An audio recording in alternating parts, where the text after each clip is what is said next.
Louisiana Beer Reviews looks at Fantasy Factory India Pale Ale from Carbon 4 Brewing of Madison, Wisconsin. This was sent to me by Dan of Minnesota. Dan, thank you so much. I'm getting through the stash. Well, Fantasy Factory has a unicorn with fire coming out of its nostrils, and it's got a cat with a pistol riding on it. And it's got a headband. The cat's wearing like a headband that you've seen in movies. Maybe Karate Kid or Big Trouble in Little China. This company was founded in 2012, and it's located right next to U.S. Highway 51 in Madison, and U.S. Highway 51 starts right here in this town if you're heading north, and it ends right here in this town if you're heading south. And I've driven on it from end to end pretty much, all the way to the Wisconsin Upper Peninsula, Michigan border. Now this brewery says that their beer is 6.3% alcohol. They don't give the international bitterness units. They don't even give the ingredients. They just give you a lot of talk about how good it is. It gets an outstanding score on Beer Advocate with 48 reviews. 98 out of 100 on Rate Beer. 98 out of 100 for the style with 59 ratings. So they're saying world class. One of the best India Pale Ales on the planet. I don't know, but I'm about to find out now. The Pliny the Elder, 8%, double IPA, awesome. But not the best, but close to the best. Like somebody said, that ain't the best IPA, is it? I said, yeah, maybe it's not the best, but it's right up there with the best. So you have to understand there are probably hundreds and hundreds of really great India Pale Ales on the market, so it's not like you have to limit yourself too much. And that goes for most of your styles. The head is kind of thin, off-white, and orange like an IPA is golden orange. I don't see any bubble streams. Really don't. Okay, I see some bubbles now. I had to get the light to hit it a certain way. Okay. Smells like an India Pale Ale, and you know what I mean. Strong hop resins, fruitiness, white bread, some pine, maybe a little floral, like nectar of some sort. And that's the word I was kind of looking for when I was doing the Pilsner Urquell previously with an examination. It had like a nectar, and that was from the barley. This is from the hops. Maybe grapefruit, but I don't think so. It's just pine, hop resin.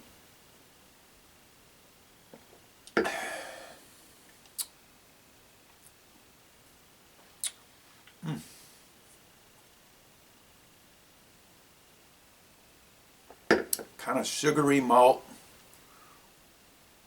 Like I said, white bread crust, lightly toasted barley. Noticeable hop bitterness. Not super bitter though. I think the IBUs must be around no more than 55 or at the most 60. Medium mouthfeel. Mostly dry finish. The drinkability is very good. 6.3, that's right up my alley. Oh, there is just sludge at the bottom of this little number. Now, is there a best buy date?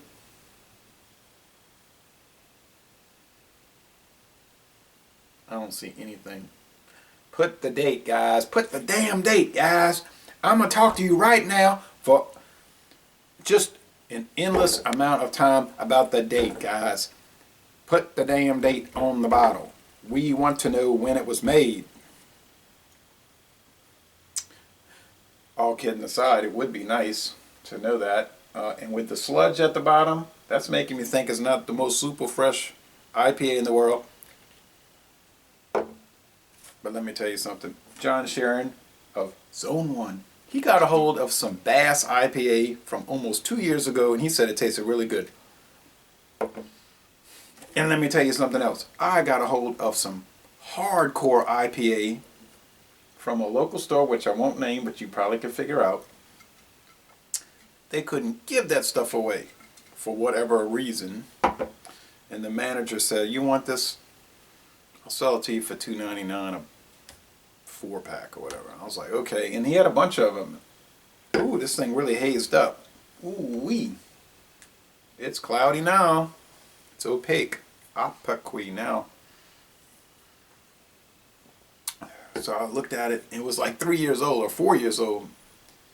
I think the Best Buy date was like 3 years old, so it could have been 5 years old. So I don't know. It was at least 3 years old. It was pretty old. Get the point? Being repetitive. But so I buy this beer, and then eventually he just gave me the rest of it. He said, "Just take them. Nobody's going to buy them. We're going to throw them away. Just take them. But, you know, don't make a big thing out of it. Don't go on the internet and talk about it." But anyway, but don't waste, right? It's bad to waste. So it was so good. The hop presence was profoundly strong, even after all those years. One bottle did blow up on me, like I was taking it out the 4-pack, and it just tapped the countertop, and boom, the top blew off. So I was like, this stuff's under extreme pressure with that bottle conditioning. But now you might say, yeah, counterpoint though is as profound as the hop bitterness was with a hardcore IPA. It may have been much more profound if it was fresh. I believe that. Or maybe it would have been presented differently, maybe more so than the intensity of it. And maybe this one would be different, fresh. Okay, I got the sludge from the bottom. Well, I'll tell you what, the bitterness is really kicking in. And this is making me think that possibly it is higher than just a 55, maybe into the 60s. I don't know. The sweetness, the breadiness. Oh, it's so bready, but it's not too bready. It's not too weedy. I was thinking about the Lagunitas, Heinekenitas, a little something extra, really nice, can't complain. But I noticed as I drank on it, it got to be a little too much cream of wheat, Wheaties, you know, I don't know. It just maybe was a little too much. And I think this one is a little too just really nice.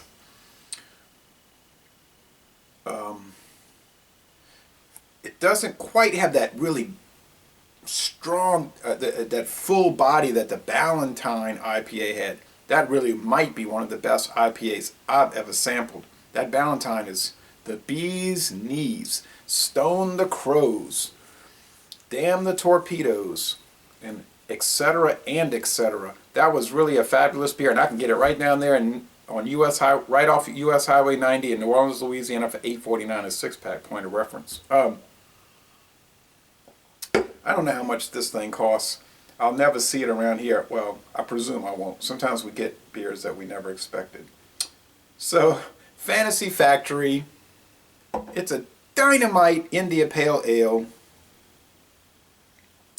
in a desultory sort of age of IPAs, you know, in the last 3-4 years. It's been so depressing, but there have been glimmers of hope. The Pliny the Elder, a glimmer, not just the glimmer. The Ballantine, this. These go to show us that, yes, IPAs can be saved. They don't all have to be store brand, canned pineapple disaster areas.